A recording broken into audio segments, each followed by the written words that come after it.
আসসালামু আলাইকুম। তুফানের টাইটেল ট্র্যাক নিয়ে রিয়াকশন দিতে একটু দেরি হয়ে গেল।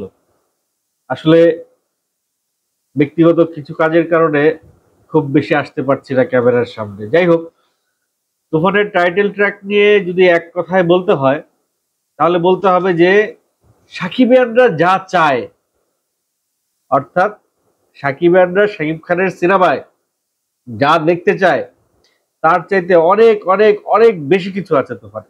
মাঝখানে অনেক কথা চাউর হয়েছে। কেউ বলছে কেজিএফ এর নকল, কেউ বলছে এনিমেলের নকল, কেউ বলছে পুষ্পার নকল, কেউ বলছে টাকা পাচার করছে এই সিনেমার আড়ালে, কেউ বলছে শাকিব খান টাকা পেয়েছে তাই ওখানে গিয়ে কাজ করছে, শাকিব খানের তো কোনো এটা বিষয় না। অনেকে অনেক কথা বলতেছে, কিন্তু কথা একটাই, সেটা হলো তুফান এই যাবৎকালে শাকিব খানের সেরা ছবি। শাকিব খান তুফানের মাধ্যমে যেভাবে অবতার হয়েছে শাকিব খানের, এরকম অবতার শাকিব খানের এর আগে অন্য কোনো সিনেমায় হয় নাই। এখন যদি কেজিএফ এর ফ্লেভার পাওয়া যায়, যদি এনিমেলের ফ্লেভার পাওয়া যায়, যদি পুষ্পার ফ্লেভার তুফানে পাওয়া যায়, তাহলে সেটা পজিটিভলি দেখাই ভালো। কারণ কোথায় 200-300 কোটি টাকার ছবি, আর কোথায় 10 কোটি টাকার ছবি। তুফানের টাইটেল ট্র্যাকটা নিয়ে আমি স্টেপ বাই স্টেপ, মানে সিকোয়েন্স বাই সিকোয়েন্স একটু আলাপ করতে চাই। প্রথমেই যে সিকোয়েন্সটা দেখাইছে, যে গাড়িগুলা যে দেখাইছে, এই গাড়িগুলোর পেছনে ভাই খরচ করছে। এই সময়ে ওই সময়ের গাড়ি রিপ্লেস মানে প্লেস করা, আমি জানি না কতটুকু পারফেক্ট হয়েছে, কিন্তু ভিডিওতে যতটুকু দেখানো হয়েছে ভাই, আমার কাছে কোথাও কোথাও কোনো খুঁত নাই। গাড়ি কেটে হোক, গাড়ি কালার করে হোক, গাড়ি মডিফাই করে হোক, যেভাবেই হোক, ওই সময়ের গাড়ির একটা ফিল ওরা নিয়ে আসছে। তারপরে সেকেন্ড সিকোয়েন্সে যে দেখলাম গলির ভেতর দিয়ে এক সারি গাড়ি চলে আসতেছে, এই যে দুই পাশের যে ওয়াল, গাছপালা, এইটা সেট। এই যে এত বড় সেটের আয়োজন, তুফানের শুরু থেকেই তুফানের সেট নিয়ে ব্যাপক আয়োজন, মানে কথাবার্তা চলছিল। তুফানের সেটের কাজ করছে শিহাব। তুফানের সেটের কাজ অসাধারণ হয়েছে, এখানে কোনো দ্বিমত পোষণ করার কোনো অপশন নেই। তুফানের সেট নিয়ে শুরু থেকেই একটা প্রশংসা হয়ে আসছিল, যেহেতু এটা একটা পিরিয়ডিক্যাল ফিল্ম। ওই পিরিয়ডটা ঠিকঠাক মতো স্ক্রিনে তুলে আনবার জন্য সেটের ভূমিকা অপরিসীম। সেই সেটের কাজটা শিহাব খুব ভালো করে করেছে। প্রত্যেকটা গাড়ি, সেট, ওয়াল, কালার সবকিছু মিলিয়ে আমার আমার কাছে সেই 90s এর একটা ফিল পাওয়া যাচ্ছে। তবে এইখানে একটা সিকোয়েন্সে, যেখানে শাকিব খান দুই মানে মানুষের ভিড় দিয়ে যেভাবে এগিয়ে যাচ্ছেন, এখানে যে ক্যামেরাটা ব্যবহার করা হয়েছে, ফ্ল্যাশটা পুরনো কিন্তু ক্যামেরাটা ডিএসএলআর, নতুন ক্যামেরা। তো এই ক্যামেরার পিরিয়ডিক্যাল সেন্সটা এখানে একটু, মানে এত এত এত তো খুঁটে খুঁটে কেউ দেখবে না। তো হঠাৎ করে আমার মনে হলো যে এই ক্যামেরাটা ঠিক 90s এর পরের ক্যামেরা, 2000 এর পরের ক্যামেরা। এই টাইটেল ট্র্যাকের সবচাইতে পাওয়ারফুল জায়গাটা হচ্ছে এই টাইটেল ট্র্যাকের থিম, টাইটেল ট্র্যাকের লিরিক এবং টাইটেল ট্র্যাকের ব্যাকগ্রাউন্ড মিউজিক। এই মিউজিকটাই একটা ভাইব তুলে দেয়, একটা ভেতরে একটা জ্বালা তুলে দেয়, ভেতরে একটা কি বলে, একটা কারেন্ট প্রবাহ করে দেয়, যে আপনি উত্তেজিত হয়ে যাবেন এই গানটা শুনতে শুনতে। এবং সিনেমা হলে বসে যখন গানটা শুনবেন, আপনার ভেতরে আপনার ভায়োলেন্সটা জেগে উঠবে। ঠিক ওইভাবে সাকিবের প্রতি, মানে সিনেমার হিরোর প্রতি দর্শকদের একটা ইমোশন অ্যাটাচড হবে এই গানের মাধ্যমে, বা গানের এই ব্যাকগ্রাউন্ড মিউজিকের মাধ্যমে। সাকিবের সঙ্গে এক টাকলা আর এক দাড়িওয়ালা অলওয়েজ থাকে। সেই টাকলা আর দাড়িওয়ালা তাদের নিজ নিজ ফেসবুক পেজে অলরেডি ঘোষণা দিয়ে ফেলছে বা অ্যানাউন্স করে ফেলছে যে তারা সাকিবের সঙ্গে কোন ক্যারেক্টারে অভিনয় করছে, এবং কি তাদের ক্যারেক্টার কি, তারা কি ধরনের চরিত্রে অভিনয় করেছে এই সিনেমায়। তাদের ডিটেল মোটামুটি যতটুকু পেরেছে তারা তাদের সোশ্যাল মিডিয়া, সোশ্যাল হ্যান্ডেলে অলরেডি প্রকাশ করে দিয়েছে। তাদেরকে টাইটেল ট্র্যাকে বারংবার দেখা গেছে একটা হাতুড়ি শাকিব খানের হাতে, একটা হাতুর শাকিব খানের হাতে। দেখেন কেজিএফ এর সময় একটা মেশিন, বিশাল একটা মেশিন গান কেজিএফ এর হিরোর হাতে ছিল, সেটা তাকে একটা ভায়োলেন্স, একটা ভায়োলেন্ট চেহারা দিয়ে দিছে। এনিমেলে রণবীর কাপুরের হাতে একটা মেশিন গান, সেটাও তাকে একটা ভায়োলেন্ট রূপ দিছে। শাকিব খানের হাতে ঠিক তেমনি এই যে বিশাল একটা হাতুড়, সেটাও তার একটা মানে অন্যরকম একটা ভায়োলেন্সের চেহারা তার প্রকাশ পেয়েছে। সে একটা লোককে বোধহয় মারবে, সে অস্ত্র চেয়েছে। প্রথমে তাকে AK-47 টাইপের একটা অস্ত্র তাকে অফার করা হয়েছে, সে সেটা ফিরাই দিছে। ফিরাই দিয়ে সে একটা হ্যামার দিছে, সেই থরের মতো বিশাল সাইজের একটা হ্যামার, যেই হ্যামারটা উঁচা করতে অনেক এনার্জির প্রয়োজন। ঠিক ওই হ্যামারটা উঁচা করার পরের সিনেই দেখা গেল বিশাল সওদাগর ধাপ করে পড়ে গেছে। তার মানে বিশাল সওদাগরকেও হয়তো এই হ্যামার দিয়ে একটা ওই যে কাম ছেড়ে দিছে।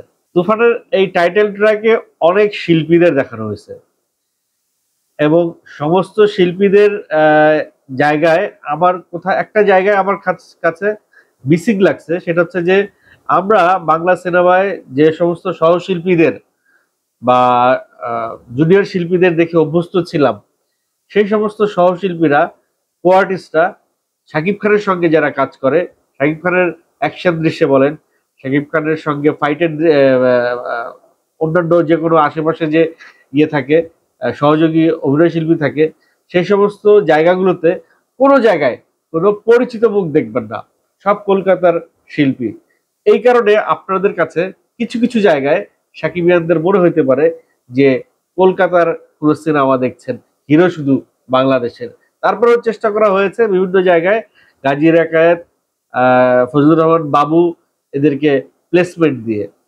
এই যে ছেলেটিকে আপনারা দেখতে পেলেন অস্ত্র উঁচিয়ে রাখলো, এই ছেলেটি একটু রহস্যজনক লাগলো আমার কাছে।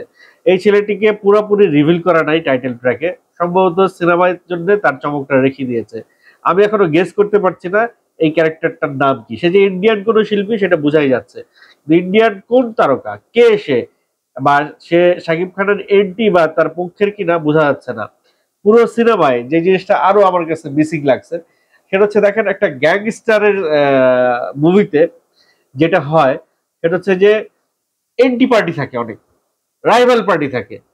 তো শাকিব খানের সঙ্গেই দেখলাম গাজী রাকাতকে, শাকিব খানের সঙ্গেই দেখলাম ফজলুর রহমান বাবুকে, কিন্তু শাকিব খানের রাইভাল কাউরে দেখা যাচ্ছে না। বিশেষ অদাবরকেও শাকিব খানের সঙ্গে চেঞ্জ করা বা ডায়লগ বাজি করা বা থ্রেড দেওয়া ওরকম কোনো কিছুতে দেখা গেল না।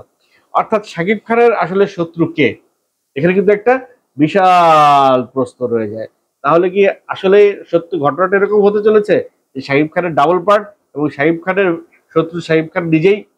যদিও চঞ্চল চৌধুরীকে এখানে একটা পুলিশ অফিসারের ক্যারেক্টারে দেখানো হবে মনে হচ্ছে, এবং চঞ্চল চৌধুরী শাকিব খানকে চেঞ্জ করবে।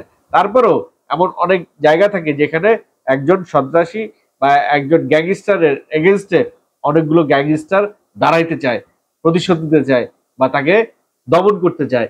সেই সমস্ত গ্যাংস্টারের যদি স্পেশাল কোনো ফিগার না থাকে, শাকিব খানকে বিট দেওয়ার মতো যদি একটা ফিগার না থাকে, তাহলে কিন্তু সাকিবিয়ানরা একটু মনক্ষুণ্ণ হইতে পারে, সিনেমার মানটা একটু কোথাও যেন উঁচু নিচু হয়ে যেতে পারে। একটা সিকোয়েন্সে দেখা গেছে যে ট্রাকের পেছনে মাল নিয়ে যাচ্ছে এবং একটা সিল দেয়া আছে। এই ব্যাপারটা কিন্তু একটা হিন্দি সিনেমায় আছে। দর্শক, আপনাদের জন্য আমি রেখে গেলাম প্রশ্নটা, কোন হিন্দি সিনেমায় এই ব্যাপারটা লক্ষ্য করেছেন যে ট্রাকে স্মাগলিং এর মাল যাচ্ছে এবং সেই গ্যাংস্টারের একটা স্পেশাল সিল দেওয়া আছে, যেই সিল দেখে পুলিশও ভয় পায়, ওই সিলটা, এবং মালটা ছেড়ে দেয়, ট্রাকটা থামায় না। আপনারা বলবেন এটা কোন সিনেমায় দেখেছেন? প্রচুর অ্যাকশন সিন আছে, তবে ওই সময়টা মাথায় রেখেই করা হয়েছে অ্যাকশন সিকোয়েন্স গুলা। ফায়ারিং সিন আছে, আগুন, মানে ভায়োলেন্স আছে, যথেষ্ট ভায়োলেন্স এই সিনেমায় আছে। যেসব সাকিবরা দীর্ঘদিন শাকিব খানের অ্যাকশন থেকে বঞ্চিত আছেন, তারা এই সিনেমা থেকে ভরপুর অ্যাকশন পাবেন এবং পয়সাও শুরু হয়ে যাবে। স্পেশালি শাকিব খানের পোশাক এবং গেস্টার, চলাফেরা এবং ভাবভঙ্গি, প্রত্যেকটা জিনিসই কিন্তু এই সিনেমায় একটা নতুনত্ব তৈরি করে দিয়েছে। এরকম বিষয়গুলো শাকিব খানের অন্য কোনো সিনেমায় হয়তো এর আগে দেখা যায় নাই। 2 মিনিট 13 সেকেন্ডের এই টাইটেল ট্র্যাকের শেষে বলে দেওয়া হয়েছে যে 28 জুন ইন্টারন্যাশনালি রিলিজ হবে, 17 জুন অর্থাৎ ঈদের দিন বাংলাদেশে রিলিজ হবে। এই 10 দিন বা 11 দিনের গ্যাপটা কি যথেষ্ট এই সিনেমার পাইরেসি বন্ধ করতে? রায়হান রাফি হয়তো তার অতীতের অভিজ্ঞতা থেকে শিক্ষা নিয়েছে। সুরঙ্গ ইন্ডিয়ায় রিলিজ দেওয়ার সঙ্গে সঙ্গে পাইরেসি হয়ে গেছে। সেই জায়গা থেকে রায়হান রাফি হয়তো এসবিএফ কে কনভিন্স করতে পেরেছে যে না, ইন্ডিয়াতে এই সিনেমা বাংলাদেশের সঙ্গে একই সাথে রিলিজ দেওয়া যাবে না, তাই হয়তো 11 দিন পিছিয়ে দেওয়া হয়েছে। কিন্তু এই 11 দিনে কি তুফানের বিজনেস বাংলাদেশ থেকে উঠে আসবে? আমার তো মনে হয় বাংলাদেশে টানা 2 মাস যদি কোনো সিনেমা না চলে তাহলে প্রিয়তমার রেকর্ড ভাঙতে পারবে না। সেই কারণে প্রিয়তমার রেকর্ড যদি ভাঙতে হয়, বা বাংলাদেশে এর আগে যত সিনেমা ওর আর্থিকভাবে রেকর্ড করেছে সমস্ত রেকর্ড যদি ভাঙতে হয়, সিনেমাটা টানা বাংলাদেশের সবগুলো হলে 1 মাসের বেশি চলতে হবে। মাত্র 10-11 দিন বাংলাদেশে চালিয়ে তারপরে ইন্ডিয়াতে রিলিজ দেয়া, ব্যাপারটা কতটুকু যৌক্তিক এটাও কিন্তু এখন ভাববার বিষয়। যাই হোক, টেকনিক্যাল বিষয়গুলো তারাই ভালো জানেন। আরো একটি বিষয় লক্ষণীয়, সেন্সরে প্রযোজনা প্রতিষ্ঠানের নাম হিসেবে রয়েছে শুধুমাত্র এসবিএফ আর আলফা আই। চরকি গেল কোথায়? শুরুর দিকে কিন্তু বলা হয়েছিল যে প্রযোজনা প্রতিষ্ঠান প্রযোজক হচ্ছেন 3 জন, এসবিএফ, আলফা আই আর চরকি। যদিও চরকির পক্ষ থেকে নাকি বলা হয়েছে যে মূল প্রযোজক আলফা আই, চরকি হচ্ছে ডিজিটাল পার্টনার আর এসবিএফ হচ্ছে ইন্টারন্যাশনাল ডিস্ট্রিবিউটার। তার মানে মূল প্রযোজক যদি আলফা আই হয় তাহলে এত টাকার যোগান সে কোথায় পেল এবং কিভাবে দেশের বাইরে নিল, এই যে প্রশ্নটা আশাদন করছে সেটা কিন্তু যৌক্তিক, ভেবে দেখবেন। যাই হোক, টাইটান ট্রাক দুর্দান্ত উড়ে গেছে। অলরেডি জানা গেছে যে তুফানের 15 লক্ষ টাকা এমজি দিয়ে তুফান বুকিং হয়েছে। তার মানে কি অতীতের সব রেকর্ড হল বুকিং দিয়েই শুরু করলো ভাঙার। আস্তে আস্তে কত কত রেকর্ড করতে যাচ্ছে তুফান, সেটাই এখন দেখবার বিষয়। দর্শক, আপনাদের কাছে প্রশ্ন, আপনাদের কি মনে হয় কি কি রেকর্ড করতে পারে তুফান?